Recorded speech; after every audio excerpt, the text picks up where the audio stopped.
Hi friends, welcome to Tukchuri channel. இன்னைக்கு நம்ம சூப்பரான டேஸ்ட்ல creamy sapota milkshake குயிக்கா ஈஸியா நேச்சுரல் டேஸ்ட்ல எப்படி பண்ணலாம்னு சொல்லிட்டு பார்க்கலாம். முதல்ல நான் சப்போட்டா எடுத்துக்கிறேன்.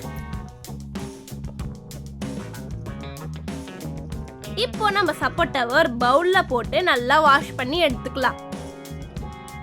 ஏன்னா சப்போட்டால நிறைய மண் இருக்கும், அதெல்லாம் நல்லா கழுவி நல்லா எடுத்துக்கோங்க.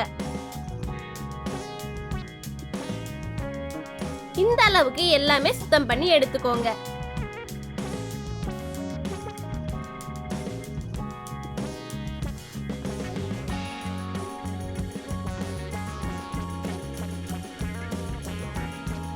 அடுத்தது சப்போட்டா மோனையை ரெண்டு பக்கம் கட் பண்ணிட்டு ரெண்டா கட் பண்ணி எடுத்துக்கலாம். எல்லா சப்போட்டாவும் இதே மாதிரி ரெண்டா கட் பண்ணி எடுத்துக்கலாம்.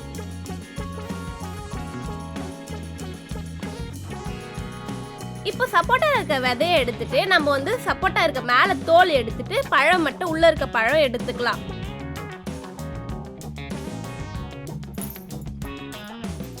அதே மாதிரி எல்லா பழத்தோட சப்போட்டா தோல்ல எடுத்துட்டு பழம் மட்டும் எடுத்துக்கோங்க.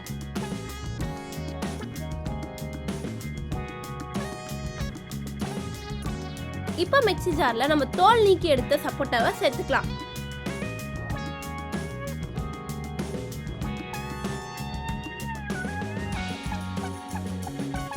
நான் 8 பேரிச்சை பழம் எடுத்திருக்கேன். 4 ஐஸ் கியூபை சேர்த்துக்கோங்க. 1 டம்ளர் அளவுக்கு காய்ச்சின பால் சேர்த்துட்டு மிக்ஸி மூடி போட்டு நல்லா பேஸ்டா அரைச்சி எடுத்துட்டு வந்துக்கலாம். இப்போ ஒரு கிளாஸ்ல 2 ஐஸ் கியூப் போட்டு நம்ம அரைச்சி எடுத்திருந்த சப்போட்டா மில்க் ஷேக் சேர்த்துக்கலாம். இப்போ சப்போட்டா மில்க் ஷேக் ரெடி. இதுதான் நம்ம summer special sapota milkshake. கூலா இருங்க, ஹெல்த்தியா இருங்க, என்ஜாய் பண்ணுங்க. வீடியோ பிடிச்சிருந்தா லைக் பண்ணுங்க. மறக்காம உங்க வீட்டில் ட்ரை பண்ணி பார்த்துட்டு எப்படி இருக்குன்னு சொல்லிட்டு கமெண்ட்ல சொல்லுங்க. நெக்ஸ்ட் ரெசிபி என்ன வேணும்னு சொல்லிட்டு கமெண்ட்ல சொல்லுங்க. உங்களுக்காக நான் வீடியோ எடுத்து போஸ்ட் பண்றேன். ஃப்ரெண்ட்ஸுக்கு ஷேர் பண்ணிட்டு சேனலை சப்ஸ்கிரைப் பண்ணிக்கோங்க. பக்கத்தில் இருக்க பெல் பட்டன் அழுத்திடுங்க. அப்போ தினம் அப்லோட் பண்ற வீடியோஸ் ஆச்சு, ரெசிபிஸ் ஆச்சு நீங்க மிஸ் பண்ணாம பார்க்க முடியும். பாய் ஃப்ரெண்ட்ஸ், அடுத்த வீடியோல பார்க்கலாம்.